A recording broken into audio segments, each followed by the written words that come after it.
جو کہ قرآن میں ہے فَإِن كُنَّ نِسَاءً فَوْقَ اثْنَتَيْنِ فَلَهُنَّ ثُلُثُ مَا تَرَكَ، کہ اگر مرنے والی کی بیٹیاں ہوں صرف 2 یا 2 سے زیادہ تو 2/3 ملے گا۔ اس آیت کے مطابق کہا کہ 7 کی بیٹیوں کو 2/3 دے دو۔ اسلامی تاریخ میں سب سے پہلے وراثت تقسیم ہوتی ہے، سب سے پہلے حصہ کس کو دیا جاتا ہے؟ بیٹیوں کو۔ اور آج ہمارے یہاں پہلے دینا تو دور کی بات ہے، دوسرے نمبر پہ بھی بیٹیوں کو نہیں ملتا، جبکہ ہمارے نبی نے تقسیم کی وراثت کی، سب سے پہلے نبی کی زبان پہ جس کا نام آیا وہ بیٹیاں۔ ابھی بیوی بھی ہے، بھائی بھی ہے، ان کا نام نہیں آیا، سب سے پہلے نام لیا بیٹیوں کا۔ لِلرِّجَالِ نَصِیبٌ مِّمَّا تَرَکَ الْوَالِدَانِ وَالْأَقْرَبُونَ وَلِلنِّسَاءِ نَصِیبٌ مِّمَّا تَرَکَ الْوَالِدَانِ وَالْأَقْرَبُونَ۔ کہا کہ جیسے والدین مرتے ہیں یا قریبی رشتہ دار مرتے ہیں، للرجال جیسے مردوں کا حصہ ہے، ویسے وَلِلنِّسَاءِ نَصِیبٌ مِّمَّا تَرَکَ الْوَالِدَانِ وَالْأَقْرَبُونَ، ایسے ہی عورتوں کا بھی حصہ ہے، چاہے ماں مرے، چاہے باپ مرے، چاہے کوئی بھی قریبی مرے۔ کچھ لوگ بڑا عجیب و غریب سوال کر دیتے ہیں، کہتے ہیں باپ مرے گا تو اس کے مال میں بیٹی کا حصہ، اچھا ماں مرے گی تو اس کے مال میں بھی بیٹی کا حصہ؟ یہ کیا کہہ رہا ہے قرآن؟ وَلِلنِّسَاءِ نَصِیبٌ مِّمَّا تَرَکَ الْوَالِدَانِ، کہ عورتوں کو بھی حصہ ملے گا۔ کہاں سے؟ جو باپ چھوڑے اور ماں چھوڑے ہو جائے گا۔ لیکن باپ کے مال میں بیٹی کا حصہ بن رہا ہے، بھائی کو پیٹ پاٹ کے رکھ دے، ہاتھ پیر توڑ دے تو بھی اس کا حصہ ختم نہیں ہوگا، اس کو دینا پڑے گا، وہ قبضہ نہیں کر سکتا۔ تو مما قل منہ او کثر، کوئی بہانہ نہیں چلے گا، چھوڑی ہوئی جائیداد چاہے کم ہو چاہے زیادہ، عورتوں کو بھی دینا پڑے گا نصیبا مفروضا، جتنا اللہ نے ریزرو کر دیا ہے، جتنا اللہ تعالیٰ نے بتا دیا ہے، جتنا اللہ تعالیٰ نے طے کر دیا اتنا دینا پڑے گا، اس میں کوئی مول بھاؤ نہیں۔ یا آپ سبزی خریدنے نہیں جا رہے ہیں کہ تھوڑا کم لے لو یہ لو، نہ، نصیبا مفروضا، جتنا اللہ نے طے کیا ہے اتنا آپ کو دینا پڑے گا، اس میں کوئی مول بھاؤ نہیں چلے گا، کوئی سمجھوتا نہیں، کوئی بات چیت نہیں۔ جس موضوع پر مجھے آپ کے سامنے کچھ باتیں رکھنی ہے وہ اسلام کا نظام وراثت ہے۔ اسلام کا نظام وراثت یہ بڑا وسیع موضوع ہے۔ ہم نے ممبئی میں اس موضوع پر کانفرنس کرائی تھی پورے دن کی،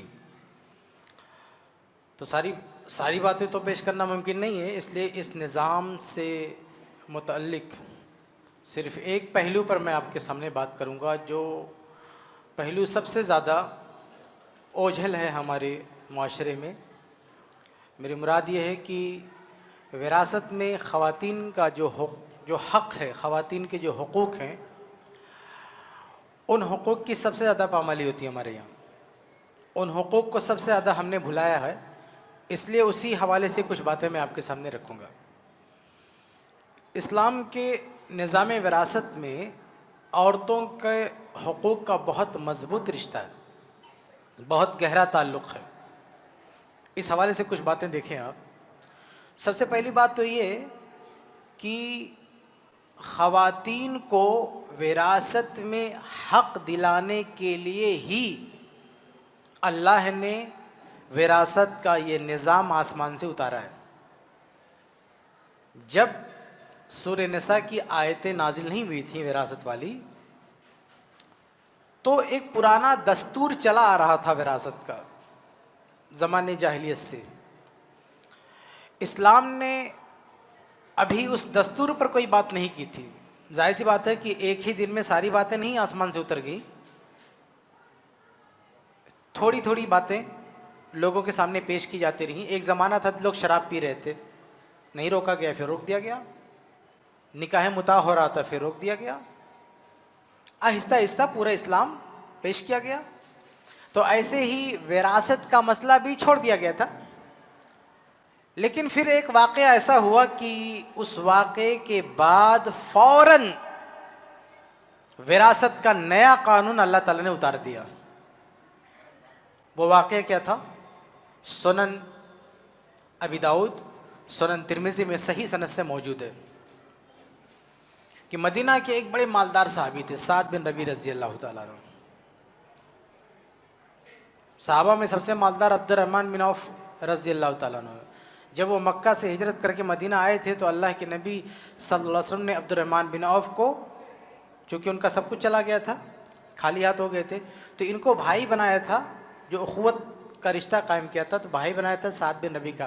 تو سعد بن ربیع رضی اللہ تعالیٰ نے کیا آفر کیا تھا؟ صحیح بخاری کی روایت ہے، کہا کہ انی اکثر الانصار مالا، کہ میں انصار میں سب سے زیادہ مال والا ہوں. فاقسم لک نصف مالی، میں آدھی جائیداد آپ کو دیتا ہوں.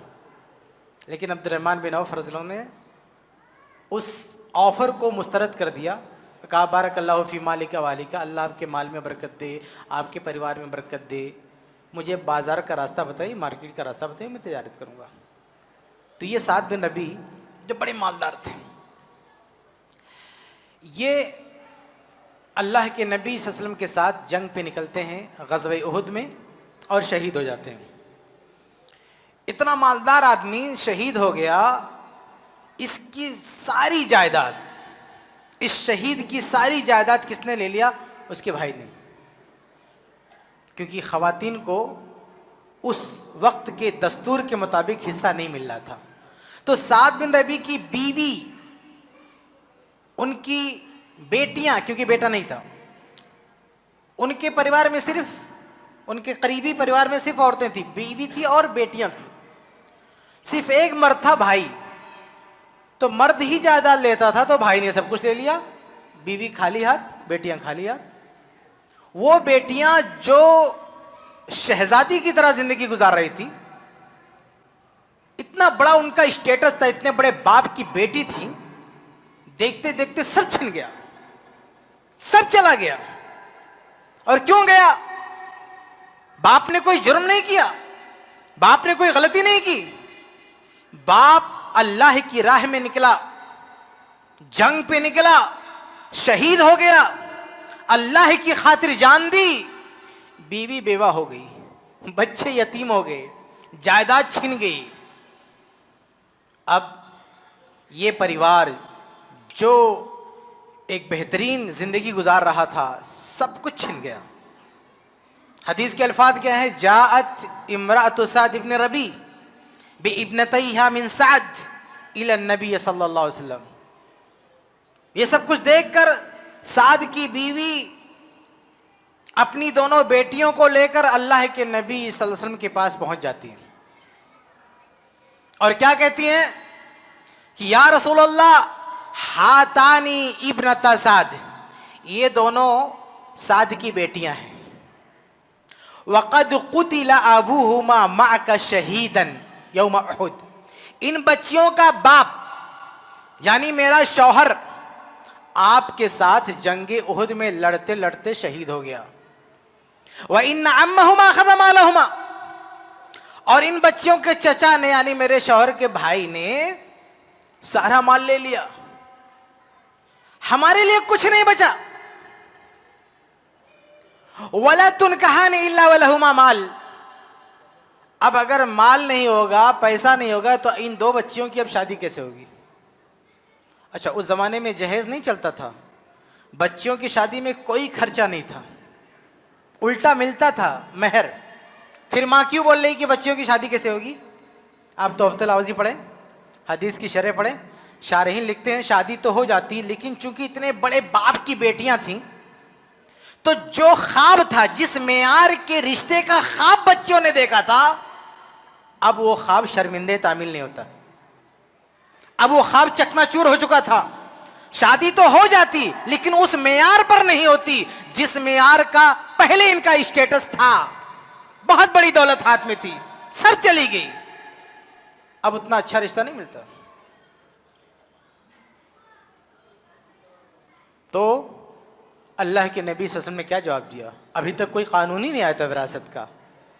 اللہ کے نبی صلی اللہ علیہ وسلم کے دربار میں، اچھا یہ عرب، اس عرب کے کلچر، اس عرب کی تاریخ کا پہلا کیس ہے، پہلا واقعہ ہے کہ کسی خاتون نے یہ حوصلہ اپنے اندر پایا کہ کھڑے ہو کر مانگ کرے کہ ہمیں بھی وراثت میں حصہ چاہیے. اس سے پہلے کسی عورت کو یہ جرأت نہیں ہوئی کہ ہمیں بھی حصہ چاہیے. سب نے سمجھوتا کر کے خاموشی اختیار کی تھی، لیکن اس عورت کے اندر اتنی ہمت کہاں سے آئی؟ اسلام کی وجہ سے آئی.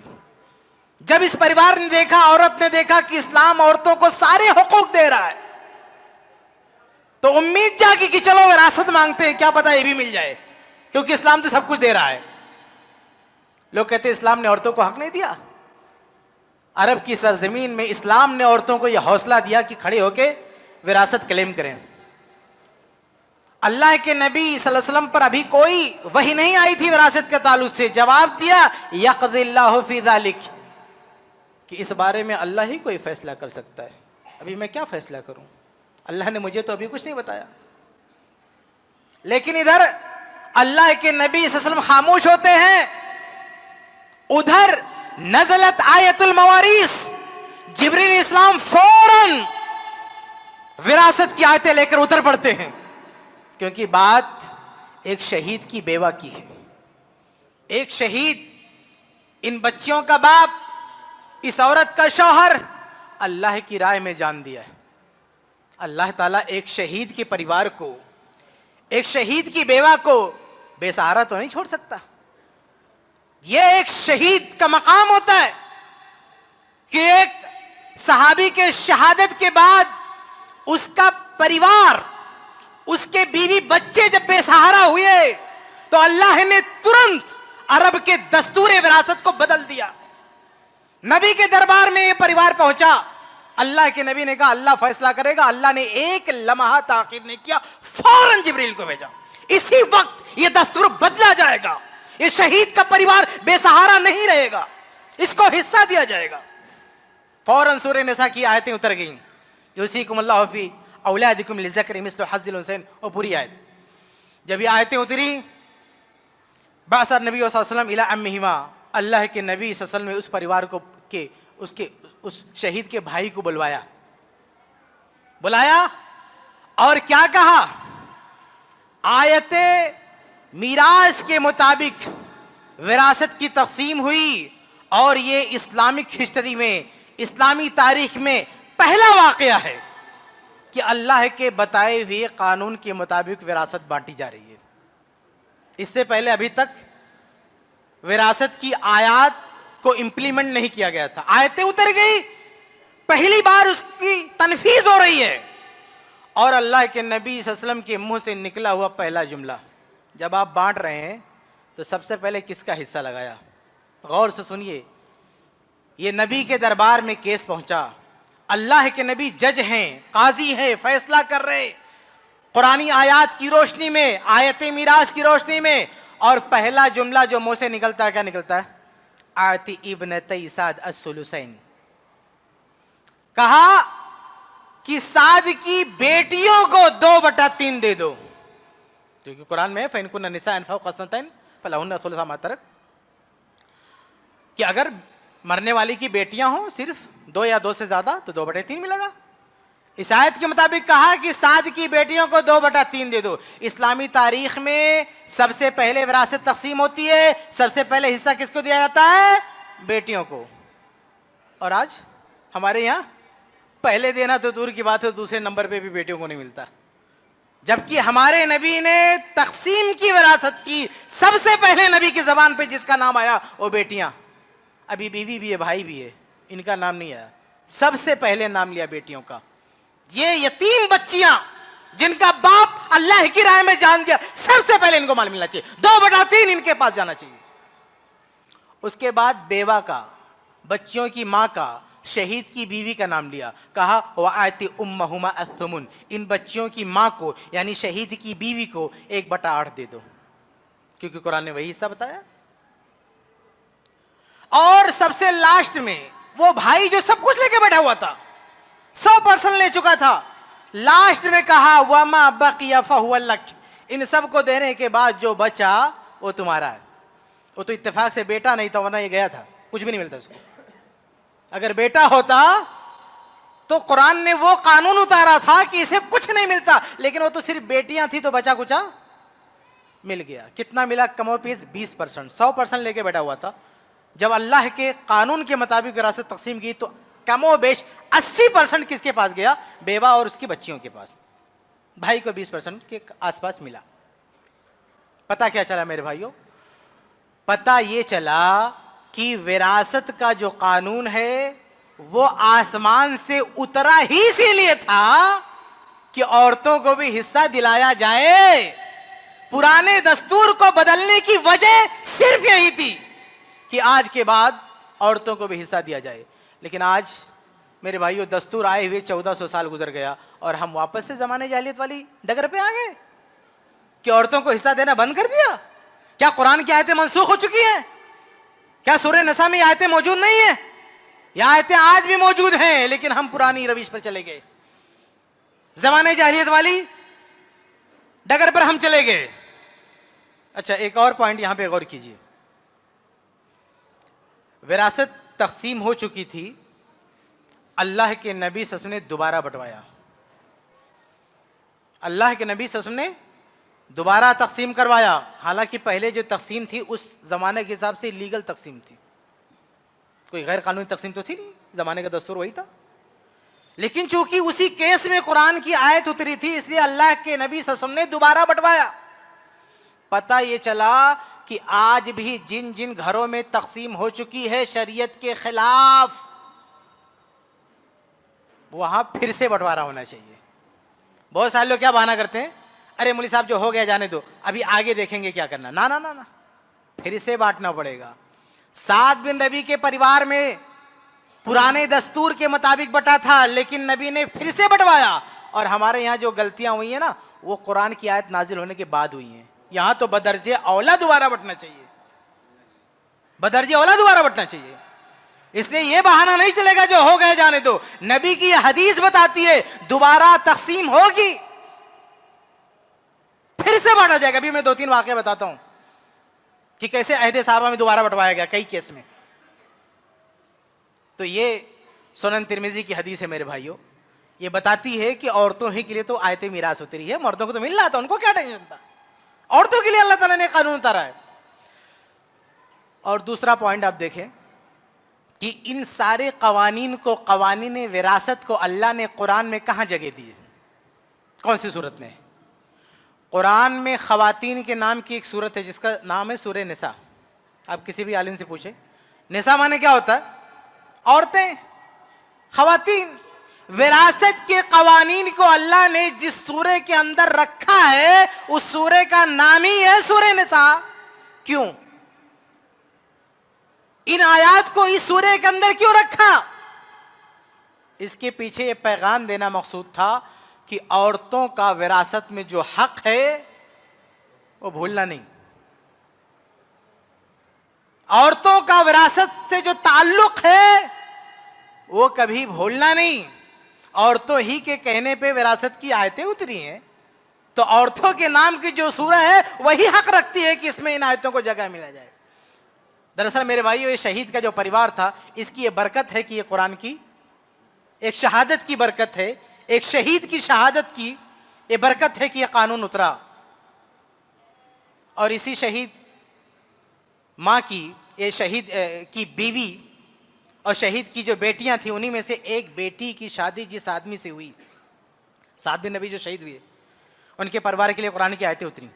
ان کی بیٹیوں میں سے ایک کی شادی جن کو حصہ دلانے کے لیے قرآن کی آیتیں اتری ہیں, انہی کی بیٹیوں میں سے ایک بیٹی کی شادی جس صحابی سے ہوئی وہ صحابی تمام صحابہ میں وراثت میں سب سے بڑا ماہر نکلا. اہل علماء نام جانتے ہیں, نام ہے زید بن ثابت. یہ سعد بن ربیع کے داماد ہیں. زید بن ثابت کون ہے؟ یہ فرائض کے وراثت کے بڑے ماہر ہیں. زید بن ثابت رضی اللہ عنہ یہ اسی ماں کے داماد ہیں, اسی شہید کے داماد ہیں. یہ ماں جس نے نبی کے دربار میں گہار لگائی تھی ہمیں وراثت ملنا چاہیے اور جس کی بچیوں کو سب سے پہلے وراثت دی گئی, اسی کی بچیوں میں سے ایک بچی کی شادی ہوتی ہے زید بن ثابت سے. وراثت کے سب سے بڑے ماہر ہوتے ہیں. اس پریوار کا بہت بڑا رول ہے وراثت کی آیتیں نازل ہونے میں اور وراثت کو سکھانے میں. بیٹی کی خاطر اللہ نے قرآن کی آیتیں نازل کی, بیٹیوں کی شادی جس سے ہوئی اس میں سے ایک داماد نے پوری دنیا کو وراثت سکھایا, زید بن ثابت رضی اللہ تعالیٰ عنہ. اللہ رب العالمین نے ان قوانین کو کہاں رکھا ہے؟ سورہ نساء میں رکھا ہے. اس کا ایک فائدہ اور بھی ہے تاکہ خواتین کو حوالہ دینے میں, ریفرنس میں کوئی دقت نہ ہو. کہیں بھی کھڑی ہو کے کلیم کر سکتی ہے وراثت میں ہمارا حصہ چاہیے. کوئی مولوی پوچھا کہاں لکھا, کہہ دو ہمارے نام کی جو صورت اس میں لکھا ہے. کتنا ایزی ہے, حوالہ دینا کتنا آسان ہے. کوئی بھی بیٹی ہو، بیوی ہو، بہن ہو، جس کا بھی وراثت میں حصہ ملتا ہے، اگر کوئی دبا رہا ہے کوئی ٹینشن کی بات نہیں ہے، کہیں بھی کھڑے ہو کے آنکھ بند کر کے کہہ دے اللہ نے ہمارا حق اتارا، کہاں ہے ہمارے نام کی جو صورت ہے دیکھ لو. دوسرا پوائنٹ. تیسرا پوائنٹ دیکھیں، اللہ رب العالمین نے پہلی چیز کیا یاد رکھیے گا، پہلا پوائنٹ کیا ہے کہ خواتین ہی کی وجہ سے قرآن کی آیتیں نازل ہوئی. دوسرا پوائنٹ یہ ہے کہ خواتین کے نام کی جو صورت ہے اسی میں آیتیں رکھی گئی. تیسرا پوائنٹ یہ کہ اللہ تعالیٰ نے اس سورہ نساء میں جب ان قوانین کو بیان کیا تو سب سے پہلے ایک ماسٹر لائن دی ہے، ایک ضابطہ دیا ہے. یعنی قوانین کو ڈیٹیل میں بیان کرنے سے پہلے ایک موٹی سی بات کہہ دی ہے. یہ وراثت ہی ایک واحد مسئلہ ہے احکام میں. اللہ تعالیٰ نے اس قرآن میں سب سے زیادہ تفصیل عقیدے کی ہے. احکام کی تفصیل قرآن نہیں کرتا. قرآن کہتا نماز پڑھو، کیسے پڑھنا جاؤ نبی سے سیکھو. قرآن کہتا زکوٰۃ دو، کیسے دینا ہے جاؤ نبی سے سیکھو. قرآن کہتا حج کرو، کیسے کرنا جاؤ نبی سے سیکھو. یہ جو احکام ہے نا، احکام کی تفصیلات آپ کو حدیث سے ملتی ہیں. لیکن جب وراثت کی بات آئی، ایک شہید کے پریوار کی بات آئی، تو اللہ نے نبی کے پاس نہیں بھیجا. نبی نے کہا تھا نا کہ اللہ فیصلہ کرے گا، تو سب فیصلہ کر دیا اللہ نے. جب شہید کی پریوار آیا نبی کے پاس اور نبی نے کہا یقضی اللہ فی ذالک، اس مسئلے میں تو اللہ فیصلہ کرے گا، اللہ نے اے ٹو زیڈ سب کچھ فیصلہ کر دیا، پورا کھول کے بتا دیا. چند آیتیں لیکن ساری تفصیلات اللہ نے قرآن میں کھول کے رکھ دی. ان تفصیلات کو بیان کرنے سے پہلے، صرف تفصیلات نہیں، تفصیلات کو بیان کرنے سے پہلے ایک موٹی سی بات کہی اللہ نے سورہ نساء میں. کیا فرمایا؟ للرجال نصیب مما ترک الوالدان والاقربون وللنساء نصیب مما ترک الوالدان والاقربون. کہا کہ جیسے والدین مرتے ہیں یا قریبی رشتہ دار مرتے ہیں، للرجال جیسے مردوں کا حصہ ہے، ویسے وللنساء نصیب مما ترک الوالدان والاقربون، ایسے ہی عورتوں کا بھی حصہ ہے، چاہے ماں مرے، چاہے باپ مرے، چاہے کوئی بھی قریبی مرے. کچھ لوگ بڑا عجیب و غریب سوال کر دیتے ہیں، کہتے ہیں باپ مرے گا تو اس کے مال میں بیٹی کا حصہ. اچھا ماں مرے گی تو اس کے مال میں بھی بیٹی کا حصہ ہے؟ ارے والدان کا قرآن نے بھیا، پڑھو تو قرآن کو. والدان مطلب ماں باپ. مما ترک الوالدان وللنساء نصیب مما ترک الوالدان. شرم نہیں آتی سوال کرتے ہوئے کہ ماں مرے گی تو بھی بیٹی کا حصہ ہے؟ یہ کیا کہہ رہا ہے قرآن؟ وَلِلنِّسَاءِ نَصِيبٌ مِّمَّا تَرَكَ الْوَالِدَانِ، کہ عورتوں کو بھی حصہ ملے گا. کہاں سے؟ جو باپ چھوڑے اور ماں چھوڑے اور دیگر قریبی رشتہ دار، بھائی بہن، ایکس وائی زیڈ، سب کہہ دیا قرآن نے. اسپیشلی ماں باپ کو مینشن کیا، والدان کو. اور کہا کیا کہ لِلرِّجَالِ جیسے مردوں کا ہے، وَلِلنِّسَاءِ ویسے ہی عورتوں کا ہے، کوئی فرق نہیں ہے. بہت سارے غیر مسلمین اعتراض کرتے ہیں. کیا کہتے ہیں کہ اسلام نے وراثت کے قانون میں عورتوں کے ساتھ ناانصافی کی ہے، عورت کا حصہ مرد کے مقابل میں آدھا رکھا ہے. میرے بھائیو ایسا قرآن میں کہیں نہیں ہے، نہ کسی حدیث میں. قرآن اور حدیث میں کہیں ایسی کوئی بات نہیں ہے کہ عورت کا حصہ مرد کے مقابل میں آدھا ہوگا. یہ اسلام میں کہیں نہیں ہے. اسلام تو یہ ہے نا قرآن کی آیت للرجال للنساء، جیسے مردوں کا ویسے عورتوں کا. کہاں کم زیادہ ہے جی؟ قرآن میں حصے کم زیادہ ہوتے ہیں، اس سے انکار نہیں ہے، لیکن یہ حصے کم زیادہ مرد اور عورت کی جنس دیکھ کر نہیں ہوتے. رشتے کی مضبوطی، رشتے کا قرب اور ذمہ داریاں دیکھ کر ہوتے ہیں. چاہے ان کا تعلق مرد سے ہو تو مرد کا حصہ کم ہو جائے گا، عورت سے ہو تو عورت کا حصہ کم ہو جائے گا. اس میں جنس کا اثر نہیں ہوتا. رشتے کی مضبوطی، رشتے کا قرب، ذمہ داریوں کا بوجھ، اس کا اثر ہوتا ہے. اسی لیے میرے بھائیوں، اگر کہیں یہ دیکھنے کو ملتا ہے جیسے فروع میں، اولاد میں، کہ بیٹا اور بیٹی کا معاملہ ہو تو بیٹی کے مقابلے میں بیٹے کو ڈبل ملتا ہے. لیکن آپ اوپر کی نسل میں جاؤ، ماں باپ دونوں کو برابر ملتا ہے، وہ بھی تو مذکر مؤنث ہے. میں ایک مثال دوں آپ کے سامنے. ایک آدمی مر گیا، عورت یا مرد. وارثین میں کتنے ہیں؟ اس کے ماں باپ ہیں 2، ایک بیٹا ہے، 2 بیٹیاں ہیں. وراثت کیسے بٹے گی؟ مان لو 6 لاکھ چھوڑ کے گیا ہو. اگر وہ 6 لاکھ چھوڑ کے گیا ہے تو بیٹے کو کتنا ملے گا؟ 2 لاکھ. اور دونوں بیٹیوں میں سے ہر ایک کو کتنا ملے گا؟ 1 لاکھ. 4 لاکھ ہو گیا. ماں کو، باپ کو کتنا؟ 1 لاکھ. اور ماں کو کتنا؟ آدھا؟ نہیں، ماں کو بھی 1 لاکھ. آپ ذرا پوچھو کسی کو پکڑ کے کہ اگر اسلام مرد اور مذکر کی وجہ سے حصے کم زیادہ کرتا ہے تو بیٹا بیٹی میں کم زیادہ ہوا، ماں باپ میں کم زیادہ کیوں نہیں ہوا؟ وہ بھی تو ایک مذکر ایک مؤنث ہے. ماں باپ کے بارے میں قرآن نے کیا کیا؟ وَلِأَبْوَيْهِ لِكُلِّ وَاحِدٍ مِّنْهُمَا السُّدُسُ مِمَّا تَرَكَ إِن كَانَ لَهُ وَلَدٌ، کہ ماں باپ میں سے ہر ایک کو 1/6 ملے گا اگر اولاد ہے، ہر ایک کو 1/6. ماں کا حصہ باپ کے مقابلے میں آدھا نہیں رکھا. کیوں؟ کیونکہ یہاں فرق ذمہ داریوں کا ہے. عام طور سے ماں باپ بوڑھے ہو جاتے ہیں، عام طور سے کوئی بھی قانون عمومی حالات کو دیکھ کر ہوتا ہے، ایکسیپشن ہر جگہ ہوتا ہے، لیکن عام طور سے ماں باپ جب اس دنیا سے جا رہے ہوتے ہیں تو بوڑھے ہوتے ہیں. بوڑھوں کے سر پہ کوئی ذمہ داری نہیں ہوتی، چاہے وہ مرد ہو چاہے عورت، اس لیے دونوں کو برابر ملنا چاہیے. لیکن بچے جو ابھی دنیا میں آ رہے ہیں، ابھی ذمہ داریوں کا بوجھ اٹھا رہے ہیں، تو یہاں لڑکوں کی ذمہ داری زیادہ ہے، لڑکیوں کی کم ہے، اس لیے لڑکوں کا حصہ زیادہ کر دیا، لڑکیوں کا کم کر دیا. یہ فرق ذمہ داریوں کی وجہ سے ہے، یہ مذکر مؤنث کی وجہ سے نہیں ہے. اگر مذکر مؤنث عورت مرد کی وجہ سے یہ فرق ہوتا تو فرق اوپر بھی دکھتا ہے، صرف نیچے نہیں، لیکن اوپر نہیں دکھ رہا. سوال یہ ہے کہ ایک آدمی یا عورت کا انتقال ہوا، اس نے چھوڑا اپنے پیچھے اپنی ماں کو اور ایک ماں شریک بھائی کو. صرف 2 لوگ ہیں، ایک ماں ہے مؤنث ہے، فیمیل ہے، اور ایک ماں شریک بھائی میل ہے، مذکر ہے. 3 لاکھ چھوڑ کے گیا. ماں شریک بھائی کو کتنا ملے گا؟ 1 لاکھ. ماں کو کتنا ملے گا جو فیمیل ہے؟ 2 لاکھ ملے گا. یہ مسئلہ ردیہ، رد کا مسئلہ. اس کیس میں آپ دیکھیں ماں کو ماں شریک بھائی کے مقابل میں ڈبل مل رہا، جبکہ وہ ایک عورت ہے، اور ماں شریک بھائی جو مذکر ہے اس کے مقابلے میں آدھا مل رہا ہے. ایک ہی جگہ پہ اگر مرد ہے تو وارث نہیں ہے، لیکن اسی لوکیشن پہ اسی جگہ پہ عورت ہے تو وارث ہے. بھائی نانا نانی میاں بیوی ہے نا، ایک ہی جگہ پہ ہے نا، ایک ہی مقام پر ہے. لیکن اگر مرنے والے کی ماں نہیں ہے، نانی ہے، تو نانی کو حصہ ملے گا 1/6. لیکن اگر نانی نہیں ہے، نانا ہے، تو نانا کو کچھ نہیں ملے گا، اس کا حصہ ہی نہیں ہے، سرے سے اس کا حصہ نہیں. تو کہنے کا مطلب یہ ہے کہ ہر جگہ آپ ایسا نہیں بول سکتے کہ اسلام نے عورت کا حصہ مرد کے مقابل میں کم رکھا ہے، آدھا رکھا. یہ بات غلط ہے.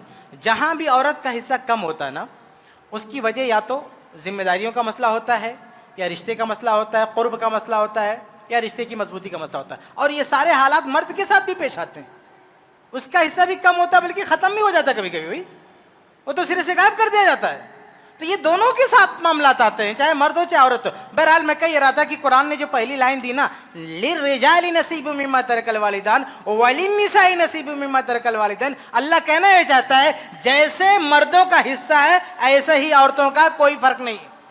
اگر بعض حالات میں مردوں کا کم ہوگا تو بعض حالات میں عورتوں کا بھی کم ہوگا، دونوں کا حصہ سیم ہے، کچھ بھی فرق نہیں ہے.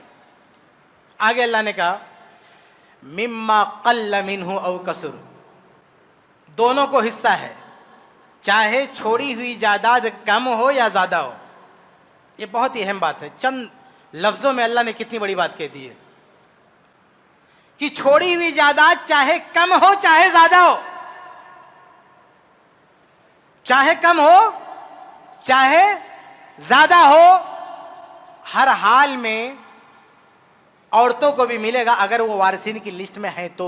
میرے بھائیو، آج بڑے افسوس کے ساتھ کہنا پڑتا ہے کہ بہت ساری جگہوں پہ میں نے وراثت پہ تقریر کی تو کچھ لوگوں نے آ کے کیا کہا کہ مولوی صاحب ابا نے ایک ہی گھر چھوڑا ہے، وہ اگر میں اپنی بہن کو دے دوں تو میں کہاں رہوں گا؟ مطلب قرآن نے بہت کلیئر کہہ دیا کہ چھوڑی ہوئی جائیداد چاہے کم ہو چاہے زیادہ دینا پڑے گا. اور بیٹا کہتا کیسے دے دوں، تو کم ہے. کیا صریح نص قرآنی کے خلاف نہیں بات کر رہا؟ وہ کہاں ہے اس کا ایمان قرآن پہ؟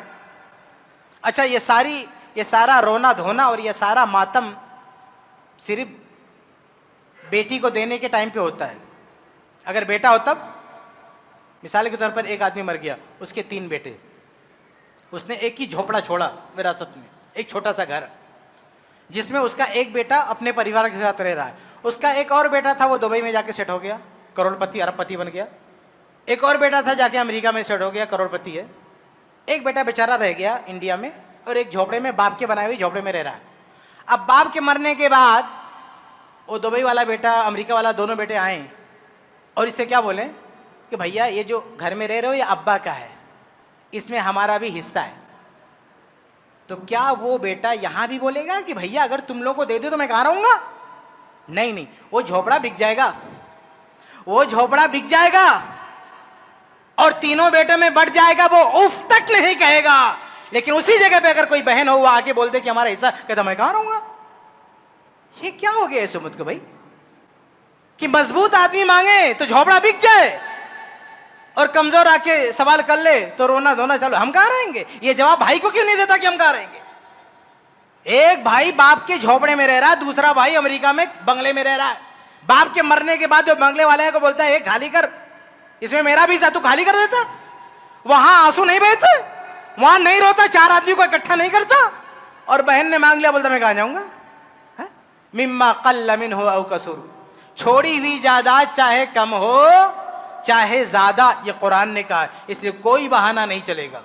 اچھا, ایک آدمی نے بڑی عجیب بات کی, میں نے ایک جگہ جمعہ کا خطبہ دیا وراثت پہ, باہر نکلا تو ایک بندہ پوچھتا ہے کہ اگر بہن نے ہم سے بات چیت بند کر کے رکھی ہے, ہم سے جھگڑا کر کے رکھا ہے, تب بھی دینا ضروری ہے؟ میں نے کہا بھائی جھگڑا تو چھوٹی سی بات ہے, وہ تمہارا مرڈر بھی کرتے نا تو بھی دینا ضروری ہے, کیونکہ یہ تمہارے مال میں سے نہیں جا رہا, تمہارے باپ کے مال میں اس کا حصہ ہے, تمہارے باپ کے مال میں حصہ بن رہا ہے اس کا. کس نے کہا کہ تم کو اپنی جیب سے دینا ہے؟ بھائی جیسے تمہارا باپ مرنے والا تمہارا باپ تھا نا, ایسے تمہاری بہن کا بھی باپ تھا, تو بہن کا حصہ کہاں بن رہا ہے؟ بھیا کے مال میں نہیں بن رہا ہے. اس لیے بھائی نہ سوچے میں دے رہا ہوں, وہ کہاں دے رہا بھائی, وہ تو اپنا قبضہ چھوڑ رہا ہے.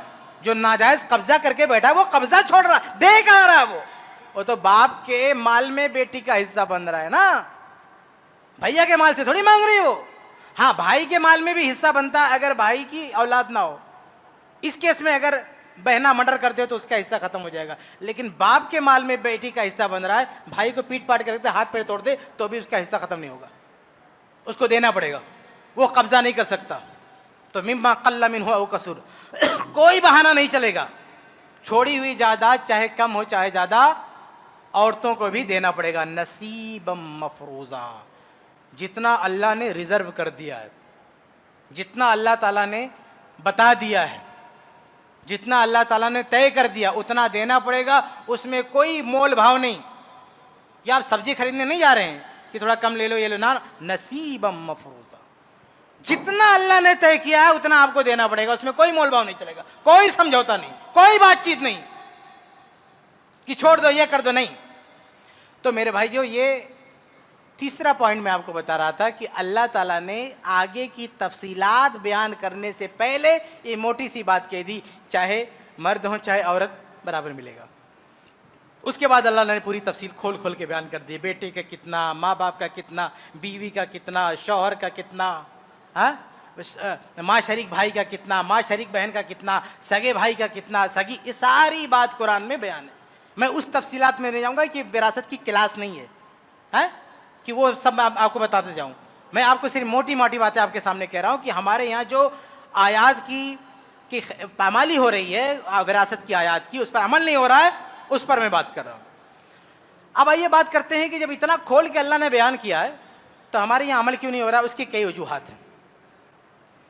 سب سے بڑی وجہ ہمارے یہاں یہ بھی ہے کہ خود خواتین ہی پست ہمت ہے, یا یہ کہہ لیں کہ ان کے پاس علم نہیں ہے, تعلیم نہیں ہے.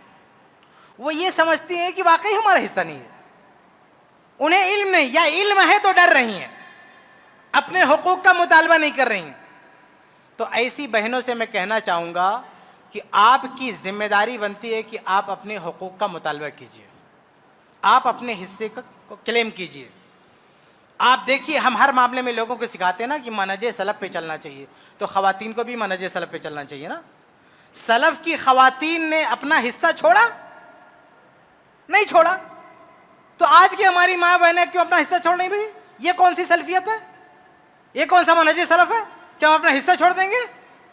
میں آئیے آپ کے سامنے کچھ مثالیں دوں کہ سلف خواتین نے کس طرح اپنے حصے کا مطالبہ کیا, چھوڑا نہیں.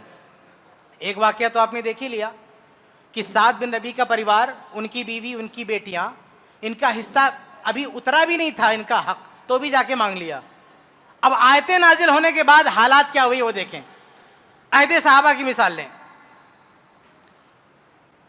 ابو بکر صدیق رضی اللہ تعالیٰ عنہ کے دور میں سنن ابی داؤد کی روایت ہے, بعض نے سند پر کلام کیا لیکن اہل علم کی ایک بڑی تعداد نے اس کو حسن بھی کہا, کہ جاءت الجدۃ الی ابی بکر الصدیق رضی اللہ تعالیٰ عنہ, کہ ایک نانی ابو بکر صدیق رضی اللہ تعالیٰ عنہ کے دربار میں آتی ہے, خلیفہ اول کے دربار میں, یہ سپریم کورٹ سمجھے اس دور کا. وہاں آ کے کیا بولتی ہے کہ ہمیں ہمارا حصہ کیوں نہیں ملا. اصل میں ایک شخص مرتا ہے, اس کا حصہ تقسیم ہو چکا ہے, سب کو مل چکا ہے, لیکن اس رشتے میں نانی بھی تھی. تو نانی آ کے کہتی ہے کہ بھائی ہمارا نماسا مرا ہے, ہم کو بھی تو کچھ ملنا چاہیے, سب نے لے لیا. تو ابو بکر صدیق رضی اللہ عنہ کیا فرماتے ہیں, کہتے ہیں کہ ما لکی فی کتاب اللہ شیء, کہ قرآن میں تمہارا حصہ تو نہیں ہے. اب ذرا سوچو کہ ایک نانی جس کا حصہ قرآن میں نہیں ہے, جس کو اپنے حصے کی دلیل کا علم نہیں ہے, وہ بھی جا کے سپریم کورٹ میں بولیں کہ ہم کو حصہ چاہیے. اور آج ہماری ماؤں بہنوں کو کے سامنے تو دلیل موجود ہے. ہاں, بڑا آسان ان کو کہنا کہ ہماری حصے کی دلیل سورہ نساء میں ہے, لیکن یہ جو نانی آئی تھی ابو بکر صدیق کے پاس, اس کو دلیل کا علم نہیں, کچھ نہیں پتا. اور خلیفہ اول کہہ رہے ہیں مجھے بھی نہیں پتا, نہ قرآن میں نہیں, اور کہتے ہیں وَلَا أَعْلَمُ مِن سُنَّةِ نَبِيِّ اللَّهِ صلی اللہ علیہ وسلم شیئن, اور کوئی حدیث بھی مجھے نہیں پتا جس میں نانی کا حصہ بیان کیا گیا ہو. لیکن فرجی حتی اسأل الناس, لیکن نانی اماں ایسا کیجئے جائیے, میں لوگوں سے پوچھ تاچھ کرتا ہوں, اگر کوئی دلیل ملی تو آپ کو دے دوں گا. چنانچہ پوچھ تاچھ کرتے ہیں, 2 صحابہ گواہی دیتے ہیں کہ اللہ کے نبی صلی اللہ علیہ وسلم نے نانی کا بھی 1/6 حصہ بتایا ہے. یہ سننے کے بعد ابو بکر صدیق رضی اللہ تعالیٰ عنہ اس نانی کو بلواتے ہیں, دوبارہ بٹواتے ہیں, دوبارہ تقسیم ہوتا ہے, دوبارہ تقسیم کی جاتی ہے, اور نانی کو 1/6 ملتا ہے, وہ لے کے جاتی. نانی آپ سوچیں, آج کہتے ہیں کہ شادی ہو گئی, سیٹ ہو گئی, عمر چلی گئی, اب بہن کو لے کے کیا کرے گی یہ نانی, کیا عمر رہی ہوگی اس کی. ہاں, عام طور سے نانی کمزور ہو جاتی نا, لیکن نہیں, وہ لے کے گئی, وہ اپنا حصہ لے کے گئی, بٹی ہوئی وراثت کو دوبارہ بٹوایا.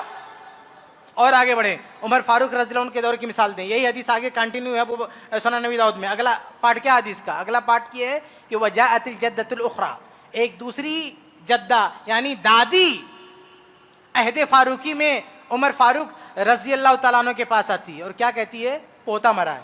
کہتی ہے سب نے اپنا حصہ لے لیا, مجھے تو ملا ہی نہیں. تو عمر فاروق رضی اللہ عنہ بھی چونک جاتے ہیں کہ ارے دادی اماں تم کہاں سے آ گئی, تمہارا حصہ نہ قرآن میں نہ حدیث میں, اور ہم سے پہلے جو کیس آیا تھا عہد صدیقی میں وہ تو نانی کا, تو تم تو دادی ہو, تم کو کہاں سے دے. لیکن ٹھہرو, غور و فکر کرتے ہیں, جلد بازی نہیں, دیکھتے ہیں. دلیلیں ڈھونڈی گئیں, اجتہاد کیا گیا. عمر فاروق رضی اللہ تعالیٰ عنہ نے بالآخر کہا کہ جیسے نانی کا چھٹا ویسے دادی کا بھی چھٹا, پھر سے بانٹا, اس کو بھی 1/6 دیا, لے کے گئی. وہ بتائیے, دادی کو وہ نہیں پتا کہ میرے حق کی دلیل ہے, خلیفہ کو بھی نہیں پتا, لیکن وہ اجتہاد کرواتی ہے, دلیل کی تلاش کرواتی ہے, کھوج کرواتی, نکالو دلیل, ہمیں حصہ دو. اجتہاد ہوتا اس کی خاطر, دلیل بنتی, دلیل سامنے آتی ہے اور وہ حصہ لے کے جاتی ہے. آج ہماری بہنوں کو اجتہاد کروانے کی ضرورت نہیں ہے, نص سری موجود ہے قرآن میں, صرف امپلیمنٹ کرنا ہے. آگے بڑھیں, عثمان رضی اللہ عنہ کے دور کا ایک واقعہ دیکھیں. عبد الرحمن بن عوف رضی اللہ تعالیٰ عنہ جو صحابہ میں سب سے مالدار تھے, آپ سب نام جانتے ہوں گے. وہ ان کی ایک بیوی تھی تماذر رضی اللہ عنہ, ان کو عبد الرحمن بن عوف رضی اللہ تعالیٰ عنہ نے طلاق دے دی ہے بیماری کی حالت میں. طلاق دینے کے بعد عبد الرحمن بن عوف کی وفات ہوئی ہے. آپ سوچیں, بیوی کو طلاق ہو چکی ہے, بڑا ہی سیریس میٹر ہے, کیس الجھا ہوا ہے. بیوی کو طلاق ہو چکی ہے, بھائی جب تک بیوی نکاح میں ہے تب تک تو وراثت کا حصہ بنتا ہے. ابھی اس کو تو طلاق ہو چکی ہے, شوہر کا انتقال ہو گیا. لیکن عثمان بن عفان رضی اللہ عنہ کے دربار میں یہ بھی اپنا کیس لاتی, بولتی مجھے عبد الرحمن بن عوف کے مال سے حصہ چاہیے, میں ان کی بیوی تھی.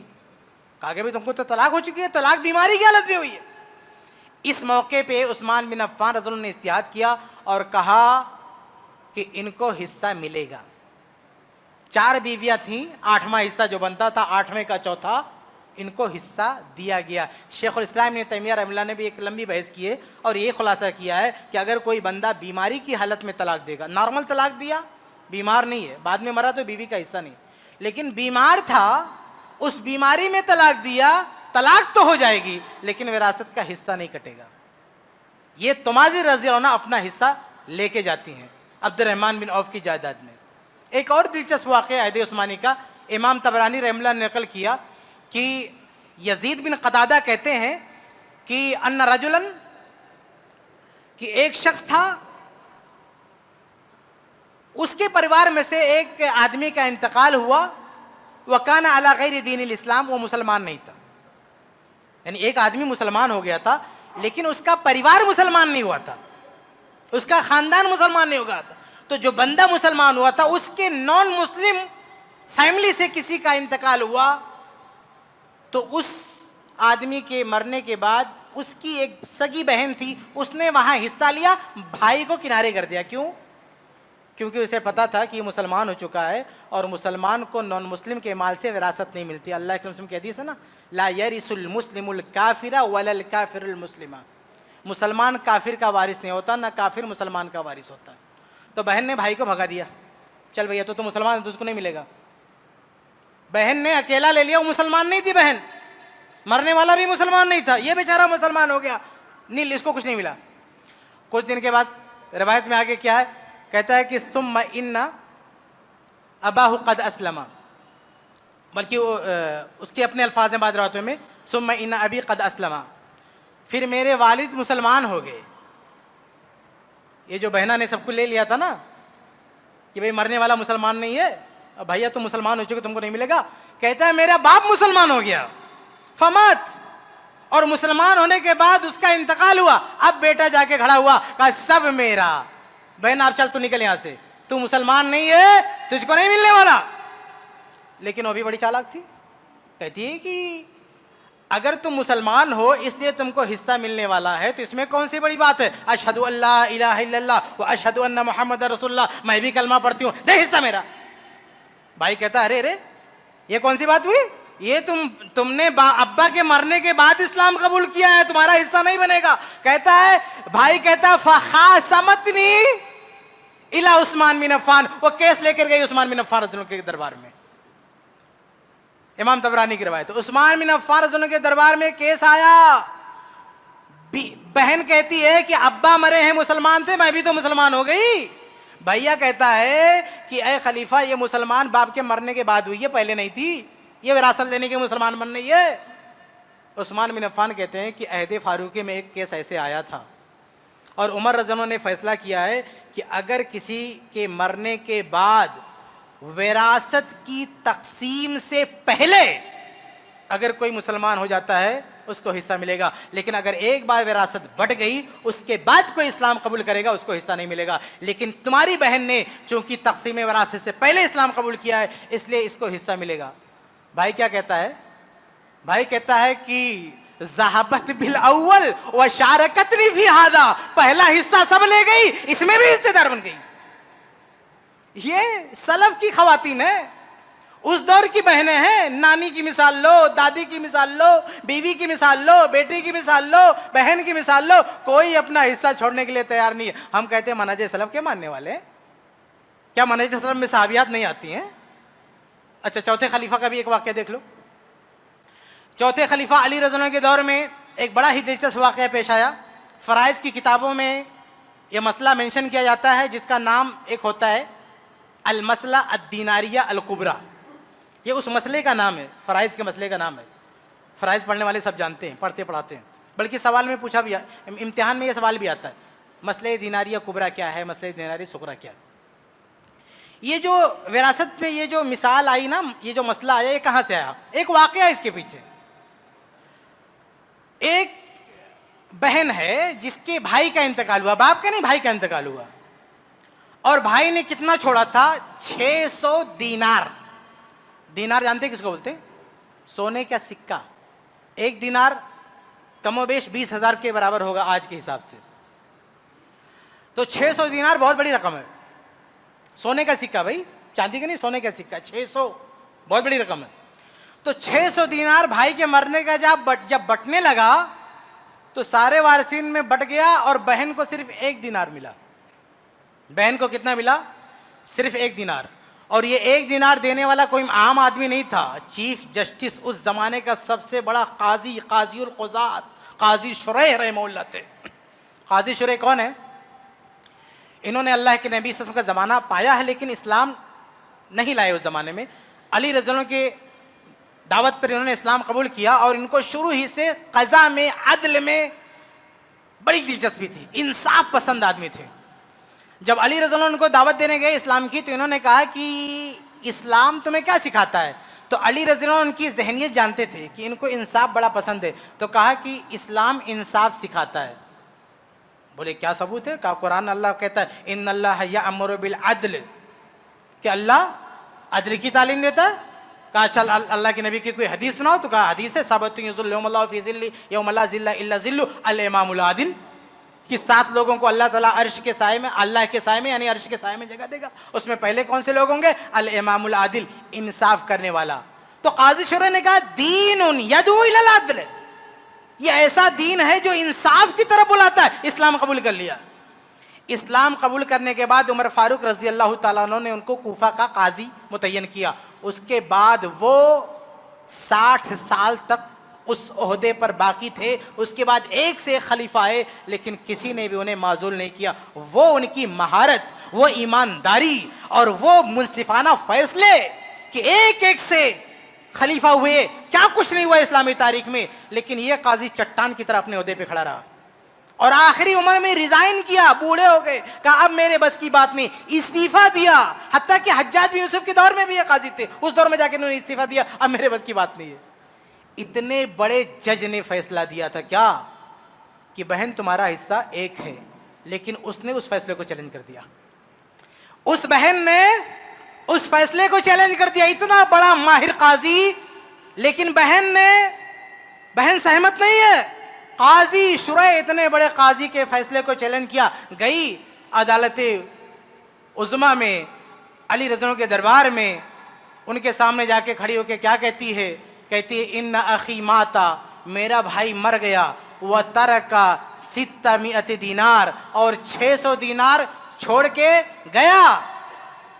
اور قاضی شریح نے آتانی شریح دینار واحدہ، اور قاضی شریح نے میرے حصے میں صرف 1 دینار دیا.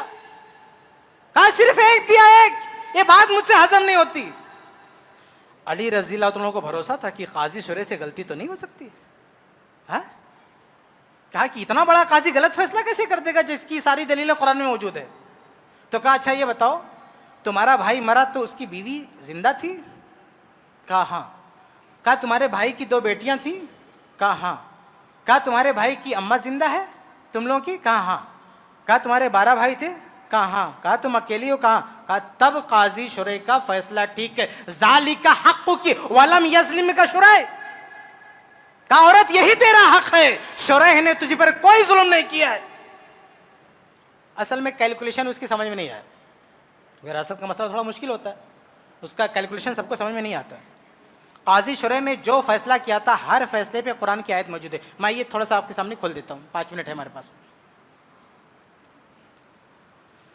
سب سے پہلے بیٹیوں کا مسئلہ لیں. بھائی مر گیا، 2 بیٹیاں تھیں، 600 دینار ہے نا. بیٹیوں کا حصہ کتنا قرآن نے بتایا؟ سورہ نساء سورہ 4 آیت 11 میں دیکھیں. فَإِن كُنَّ نِسَاءً فَوْقَ اثْنَتَيْنِ فَلَهُنَّ ثُلُثُ مَا تَرَكَ. اگر بیٹیاں 2 یا 2 سے زیادہ ہوں تو 2/3 ملے گا. 600 کا 2/3 کتنا ہوتا ہے؟ 400. تو بیٹیوں کو کتنا گیا؟ 400 دینار. بچا کتنا؟ 200. ماں کا حصہ کتنا ہے؟ ماں بھی ہے نا. قرآن کہتا ہے وَلِأَبْوَيْهِ لِكُلِّ وَاحِدٍ مِّنْهُمَا السُّدُسُ مِمَّا تَرَكَ إِن كَانَ لَهُ وَلَدٌ. اگر مرنے والے کی اولاد ہے تو ماں باپ میں سے ہر ایک کا حصہ 1/6. یہاں مرنے والے کی اولاد ہے، 2 بیٹیاں ہیں، ماں کا حصہ کتنا ہوگا؟ 1/6. 600 دینار کا 1/6 کتنا ہوتا ہے؟ 100 دینار. 200 بچا تھا، 100 چلا گیا ماں کو، بچا کتنا؟ 100 دینار. 100 دینار بچا نا. بیوی بھی ہے، بیوی کا حصہ کتنا ہے؟ فَإِن كَانَ لَكُمْ وَلَدٌ فَلَهُنَّ الثُّمُنُ مِمَّا تَرَكْتُمْ. اللہ کہتا ہے قرآن میں سورہ نساء سورہ 4 آیت 12 میں کہ اگر تمہاری اولاد ہے تمہاری بیوی کا حصہ 8واں ہے. 600 دینار کا 8واں کتنا ہوتا ہے؟ 75 دینار. 75 دینار ہو گیا. بیوی کا بچا کتنا؟ 25 دینار. 25 دینار بچا. اب اس کے بھائی بچے اور بہن بچے. بھائی کتنے؟ 12, بہن کتنی؟ 1. اور بھائی بہن کا حصہ کتنا ہے؟ سورہ نساء کی بالکل آخر میں آخری آیت میں جا کر دیکھیں, اللہ فرماتا ہے وَإِنْ كَانُوا إِخْوَةً رِجَالًا وَنِسَاءً فَلِلذَّكَرِ مِثْلُ حَظِّ الْأُنْثَيَيْنِ. اگر بھائی بہن ایک ساتھ ہو تو بھائی کو بہن کے مقابلے میں ڈبل ملتا ہے. تو بھائی تھے 12, 12 کا ڈبل کتنا ہوا؟ 24. 25 میں سے 24 نکال دیے بھائیوں کا, بچا کتنا؟ 1. بہن 1 ہے, 1 اٹھا کے ان کو دے دیا. کون سا ظلم کیا تھا بھائی قاضی شرع نے؟ قرآن کی ایک ایک آیت پر دلیل موجود ہے, لیکن بہن کو سمجھ میں نہیں آ رہا. پوری عدالت عالیہ تک پہنچ گئی, وہ عدالت عظمیٰ تک پہنچ گئی, اتنے بڑے قاضی کو چیلنج کر دیا فیصلے کو, لیکن ملا نہیں کچھ اس کو. کہنے کا مطلب یہ ہے کہ وہ اس زمانے کی عورتیں تھی, اگر مسئلہ سمجھ بھی نہیں آیا تو بھی جا کے کیس کر رہی ہیں کہ ہم کو ایسا چاہیے. اور آج تو تمہارا مسئلہ کلیئر ہے, کسی ماں نے وہ بچہ نہیں جنا جو کہ کہہ دے کہ تمہارا ایسا نہیں ہے. اس امت میں اتنے اختلافات ہوئے, اتنے تفرقے ہوئے, اتنے مسلک بنے, اتنے فرقے بنے, لیکن آج تک باپ کے مال میں بیٹیوں کا جو حصہ قرآن میں بتایا چٹان کی طرح کھڑا ہے. گمراہ سے گمراہ, بدعتی سے بدعتی, مشرک سے مشرک عالم کے پاس چلے جاؤ اور پوچھو باپ مر گیا بیٹی کا حصہ ہے کہ نہیں, مجال ہے, کیوں انکار کرتے وہ؟ لیکن اس کے باوجود بھی ہماری بہنوں کو نہیں چاہیے. تو کہنے کا مطلب یہ ہے کہ آج جو وراثت کے حکم پہ عمل نہیں ہو رہا ہے, اس کی ایک وجہ ہماری ماؤں بہنوں کی سستی ہے, ان کی کوتاہی ہے. انہیں آگے بڑھنا چاہیے, اپنا حصہ مانگنا چاہیے. اچھا وقت ہے, 1-2 منٹ اور میں بات کر لوں آپ کے سامنے. ایک اور وجہ ہے کہ یہ تو بہنوں کی کمزوری ہے. بھائیوں کا مسئلہ یہ ہے کہ ان لوگوں کی ایک بہت بڑی غلط فہمی ہے, یہ سوچتے ہیں کہ اگر بہنوں نے حصہ نہیں لیا تو وہ ہمارا ہو گیا. نا نا نا نا, اگر بہنوں نے اپنا حصہ چھوڑ دیا ہے تو ان کے حصہ چھوڑ دینے سے وہ تمہارا نہیں ہوگا, بہنوں کے مرنے کے بعد ان کے بیٹوں میں ٹرانسفر ہوگا. تمہارا کیسے ہو گیا؟ اگر تمہاری آپا نے حصہ نہیں مانگنا تو تم نے کیسے قبضہ کر لیا تمہارا؟ ایک کتاب ہے الموسوعہ الفقہیہ الکویتیہ, اس میں ایک اصول فقہ کا قاعدہ ہے کہ اتفق العلماء علی ان العیان لا تسقط بالاسقاط انما يسقط بالنقل. یہ جو چیزیں ہوتی ہیں نا, اگر وہ کسی کی ملکیت میں ہیں تو وہ چھوڑ دینے سے ملکیت ختم نہیں ہوتی ہے, وہ جب چاہے اس کو کلیم کر سکتا ہے. جب تک ٹرانسفر نہیں کیا ہے, کسی کو ہیبہ نہیں کیا ہے, تب تک وہ حصہ محض چھوڑ دینے سے تمہارا نہیں ہوگا. اگر بہن نے چھوڑ دیا, کہا کہ ہم کو نہیں چاہیے, تو محض ان کے چھوڑ دینے سے تمہارا نہیں ہو جائے گا وہ. اس کی دلیل صحیح بخاری موجود ہے. وہ 3 غار والا واقعہ سنا آپ نے؟ بارش میں پھنس چکے تھے, گھبرائیے نہیں, میں پورا واقعہ نہیں سناؤں گا, آپ نے 100 بار سنا ہوگا. بارش میں پھنس گئے تھے, باہر کیسے نکلے تھے. اس میں ایک بندے نے کیا کہا تھا کہ میرے یہاں کوئی کام کرتا تھا, پھر اپنی مزدوری چھوڑ کے چلا گیا تھا, بعد میں آیا مانگنے کے لیے تو میں نے اس کو دے دیا. اس میں الفاظ کیا ہیں؟ اس میں ہے کہ جب میں نے اس کو اس کی اجرت دی تو ابا یا خدا, لینے سے انکار کر دیا. اور ایک صحیح بخاری میں دوسری جگہ کی تارکا, وہ چھوڑ دیا, چھوڑ کے چلا گیا, بولا نہیں چاہیے ہم کو. لیکن کچھ دن کے بعد آتا کہتا آتنی حقی, میرا حق مجھے دے دو. تو کیا مالک نے کہا بھیا تو چھوڑ کے چلا گیا تھا, جا تجھ کو نہیں ملے گا؟ نہیں, دیا اس کو. میں مسئلے کی تفصیل میں نہیں جاؤں گا, لیکن یہ نبی نے حدیث بیان کی ہے, اور نبی نے یہ نہیں کہا کہ یہ تو چھوڑ دیا تو دوبارہ کیوں مانگا. نہیں. اگر کسی نے اپنا کوئی چیز کہیں پہ چھوڑ دی ہے, کلیم نہیں کیا ہے, چھوڑ دیا ہے, اس کا مطلب نہیں کہ تمہارا ہوگا, جب چاہے واپس مانگ سکتا ہو. ہاں تم کو ہیبہ کر دیا, گفٹ کر دیا, نقل ٹرانسفر کر دیا, اونرشپ ٹرانسفر کر دیا, تو اس کا ایک پروسیجر ہوتا ہے, وہ کہے گا تب جا کے تمہارا ہوگا نا. لیکن ایسے چھوڑ دیا ہم کو نہیں چاہیے, تمہارا کیسے ہو گیا؟ ایک بھائی کا, ایک باپ مر گیا, اس کا بیٹا تھا, بیٹی نے سانس نہیں لیا, کچھ نہیں بولا, اپنا حصہ نہیں مانگا, بھائی دبا کے بیٹھ گیا. کیسے بیٹھ گیا وہ؟ اس نے حصہ نہیں مانگا تو تمہارا ایسے ہو گیا. ہرگز نہیں ہو سکتا تمہارا. ٹرانسفر کیا, تم کو ہیبہ کیا, دیا نہیں دیا, علماء کا اتفاق ہے, اتفق الفقہاء, فقہاء کا اتفاق ہے, کوئی اختلافی مسئلہ نہیں ہے کہ ان العیان لا تسقط بالاسقاط انما تسقط بالنقل. جب تک نقل ٹرانسفر نہیں ہوگی, اونرشپ, جب تک کوئی قبضہ نہیں کر سکتا. بہنا نے اونرشپ ٹرانسفر نہیں کیا, صرف زبان بند کی ہے, اس کے زبان بند کرنے سے تمہارا نہیں ہو جائے گا. وہ مرے گی تو اس کے بیٹے جا کے چھین کے لے سکتے ہیں. میں تو صاف کہتا ہوں, بغیر کسی لاگ لپیٹ کے کہتا ہوں کہ اگر کسی کی بہن فوت ہو گئی ہے, اس کے طاقتور بیٹے ہوں, جا کے ماما سے چھین لائیں. ان کی ماں کا مال ہے, وہ ان کے ماموں قبضہ نہیں کر سکتے. ان کی ماں نے ان کو گفٹ نہیں کیا, ان کو ہدیہ نہیں کیا, صرف زبان بند کی تھی, ان کے پاس کوئی پروف نہیں کہ ہم کو دے دیا. اس لیے یہ غلط فہمی اپنے ذہن سے مٹا دو کہ بہنا کے چھوڑ دینے سے ہمارا ہو جائے گا, بلکہ اگر زور دباؤ دے کے بلیک میل کر کے منہ سے بلوا بھی دو نا تو بھی تمہارا نہیں ہوگا, کیونکہ اسلام میں زور زبردستی نہیں چلتی. ہاں, جب تک امام بیہقی نے روایت کیا نا کہ کسی بھی مسلمان کے لیے کسی بھائی کے مال میں حق نہیں بنتا الا بطیب نفسی, جب تک وہ دل سے نہ دے. اگر زبان سے گن پوائنٹ پہ بلوا بھی دی تو بھی کوئی مسئلہ نہیں ہے. اس لیے بھائی یہ غلط فہمی دور کر لے کہ بہن کے چھوڑ دینے سے اس کا ہو گیا, اس کو آج بھی اس کی ذمہ داری بنتی ہے کہ واپس کرے. اور یاد رہے, بہت ساری باتیں تھیں لیکن میں نہیں کہہ سکا, آخر میں قرآن نے جو وعید سنائی ہے اس کو پیش کر کے بات ختم کرتا ہوں. قرآن نے جہاں وراثت کی آیتیں بیان کی ہیں وہیں اللہ تعالیٰ نے یہ بھی کہا ہے نا کہ تلک حدود اللہ, یہ اللہ کی حدیں ہیں, اللہ کے قوانین ہیں. من یعص اللہ ورسولہ یتعدی حدودہ, جو اللہ ہے اس کے رسول کی نافرمانی کرے گا, ان حدود کو توڑے گا, اللہ کیا کرے گا, یدخلہ نارا, اللہ اسے جہنم میں ڈال دے گا. اسی پر بس نہیں, آگے لفظ کیا ہے, خالدن فیہا, جہاں وہ ہمیشہ رہے گا. یہ مشرکوں کافروں کے بارے میں ہم لوگ چڑھاتے ہیں نا ان لوگوں کو کہ بغیر توبہ کے مر گئے تو ہمیشہ جہنم میں رہے گا.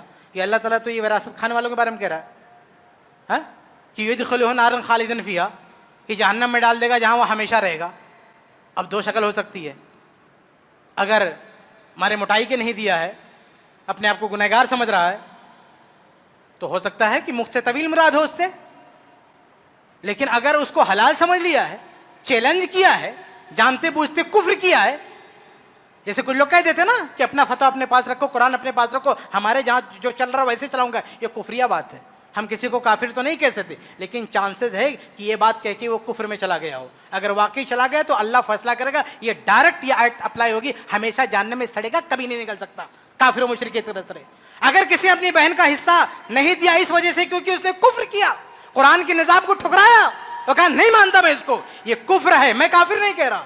لیکن اگر واقعتاً اس نے کفر کیا, اللہ کی عدالت میں وہ کافر ثابت ہوا, تو وہ جہنم میں ہمیشہ رہے گا. یہ آیت پوری طرح سے پہ فٹ ہو جائے گی, کبھی نہیں نکلنے والا ہو جہنم سے. سمجھ رہے؟ یہ قرآن کی آیت ہے. اتنی بڑی وعید ہونے کے باوجود کیسے لوگ کھا کھا کے بیٹھے ہوئے بہنوں کا, شرم نہیں آتی؟ اور اللہ کے نبی صلی اللہ علیہ وسلم کی بڑی ساری وعیدیں ہیں. میں صرف ایک حدیث سنا کے بات ختم کرتا ہوں. قرآن کی آیت میں نے پڑھ دیا وعید میں ایک حدیث بھی سن لیجیے پھر بات ختم کرتے ہیں. صحیح بخاری کی حدیث آپ نے بار بار سنا ہوگا کہ دو لوگ اللہ کے نبی کے پاس اپنا جھگڑا لے کر آئے, تو اللہ کے نبی صلی اللہ علیہ وسلم نے ان کو ڈرایا, کہا انکم تختصمون الیہ, کہ تم لوگ اپنے جھگڑے میرے پاس لے کر آتے ہو, فلعل بعضکم یکون الحنا بحجتہ من بعد, تو ہو سکتا ہے تم میں سے کوئی چرب زبان ہو اور اپنی بات اچھے سے کہہ لے جائے اور میں کسی اور کا حق اسے دے دوں. اگر ایسا میں نے کیا تو اسے جہنم کا ٹکڑا دے رہا ہوں, لینا مت. یہ جانتے ہیں وراثت کا کیس تھا, مسند احمد میں الفاظ کیا, فی مواریث بینہما, یہ وراثت کا کیس تھا جو نبی کے پاس آئے تھے, دلیل نہیں تھی, ثبوت نہیں تھا, دونوں کہہ رہے تھے میرا میرا ہے. تو اللہ کے سامنے جب ڈرایا تو دونوں کیا کہتے ہیں, اے بھائی تو لے لے, وہ کہتا تو لے لے. پہلے دونوں کہہ رہے تھے میرا میرا, جب نبی نے ڈرایا تو دونوں کہہ رہے میرا نہیں, تو رکھ. تو اللہ کے سامنے کیا کہا, اذهبا فاقتسما ثم استهما, ایسا کرو جاؤ تم لوگ آدھا آدھا بانٹ لو. جب کچھ نہیں سمجھ میں آ رہا کسی کا کہہ رہا ہے کس کا ہے, تو آدھا آدھا بانٹ لو, اور ثم استهما, پھر گوٹی ڈال لو, قرآن اندازی کر لو. یعنی آدھا آدھا کرنے پہ بھی تو جھگڑا ہوتا ہے. یعنی ایک پراپرٹی کا آدھا کیا تو اب اس میں جھگڑا ہوتا ہے, یہ آدھا کون لے گا, یہ آدھا کون لے گا. تو اللہ کے سامنے کہا کہ آدھا آدھا کرو, ثم استهما, پھر گوٹی ڈالو, قرآن اندازی کرو. آدھا کرنے کے بعد پھر قرآن اندازی کرو تاکہ کوئی جھگڑا نہ رہ جائے. تو اس حدیث میں اللہ کے سامنے کہا کہ اگر میں نے بھی فیصلہ کر دیا نا تو جہنم کا ٹکڑا. تو کوئی مولوی اگر آپ کو کچھ لوگ چائے پلا کے فتویٰ بنا لیتے نا کہ ہماری آپا کہتی ہے کہ ہم نے معاف کر دیا ہے, یہ معاف نہیں ہوتا اس سے. تو ایک مولوی نے چائے پی کے بول دیا معاف ہو گیا, بیٹا ارے اللہ کے نبی کہہ رہے میں نے بھی فیصلہ کر دیا نا, تو ابھی یہ آگ کا ٹکڑا, یہ مولوی کی کیا اوقات ہے, ایک چائے کی کیا اوقات ہے, چائے پلا کے فتویٰ لیتا ہے کہ آپا نے چھوڑ دیا ہمارا ہو گیا, مولوی کہتا ہے تمہارا ہو گیا رکھ لو. ارے یہ مولوی کی کیا اوقات ہے, اللہ کے سامنے کہہ رہے ہیں, وراثت کے مسئلے میں کہہ رہے ہیں کہ اگر میں نے دے بھی دیا نا تو یہ آگ کا ٹکڑا مت لینا. اتنا ڈرایا کہ دونوں کہنے لگے کہ ہم کو نہیں چاہیے, ہم کو نہیں چاہیے. اور آج کا مولوی چائے پی کے بولتا رکھ لے, شرم آنی چاہیے ایسے مولویوں کو, شرم آنی چاہیے کہ کسی کی پراپرٹی کے دے دو تم رکھ لو. ایک اہم حدیث تو میں نے آپ کے سامنے چھوڑ دیا, چلیے بس آخری حدیث وعدہ پاک, اس کے بعد میں کوئی حدیث نہیں پیش کروں گا. فاطمہ بنت محمد صلی اللہ علیہ وسلم, اللہ کے نبی صلی اللہ علیہ وسلم کی وفات کے بعد دربار ابو بکر صدیق میں پہنچتی ہیں اور کہتی ہیں کہ میرے ابا کی وراثت میں میرا حصہ چاہیے. آج ہماری مائیں بہنیں فاطمہ بنت محمد سے زیادہ اچھی ہو گئیں, کہتی ہم کو حصہ نہیں چاہیے. ابو بکر صدیق تو فرماتے ہیں کہ نہیں، اللہ کے رسول نے کہا تھا کہ لا نورث ما ترکنا صدقہ، کہ ہم وراثت نہیں چھوڑتے، ہم کسی کو اپنا وارث نہیں بناتے، ہم جو چھوڑتے ہیں وہ صدقہ ہوتا ہے۔ پھر فاطمہ رضی اللہ عنہ واپس آ گئیں۔ آپ سوچیں کہ ان کا حصہ نہیں بن رہا تھا، ان کو علم نہیں تھا، پھر بھی جا کے اپنے حصے کا کلیم کیا۔ ایسا نہیں کہ کمزور تھی، 2 بیٹے تھے حسن حسین، علی ان کے شوہر تھے، اچھا خاصا پریوار تھا، اہل بیت کی پینشن بھی بدی ہوئی تھی، سب کے باوجود بھی کہا ہم اپنا حصہ نہیں چھوڑنا۔ یہ فاطمہ بنت محمد کی سنت ہے کہ اگر تمہارا حق بنتا ہے تو مانگو، اس کو چھوڑو مت، گرچہ تمہارا شوہر مضبوط ہو، گرچہ تمہارے بیٹے ہو، گرچہ تمہاری پینشن آ رہی ہو، لیکن حصہ نہیں چھوڑنا۔ تو یہ چند باتیں تھیں جو میں آپ کے سامنے کہہ سکا۔ اللہ سے دعا کہ اللہ تعالی ہم سب کو کتاب و سنت کے ہر فیصلے پر اور ہر اسلام کے حکم پر عمل کرنے کی توفیق عطا فرمائے، ہر طرح کے گناہ فسق سے بچائے، آمین رب العالمین۔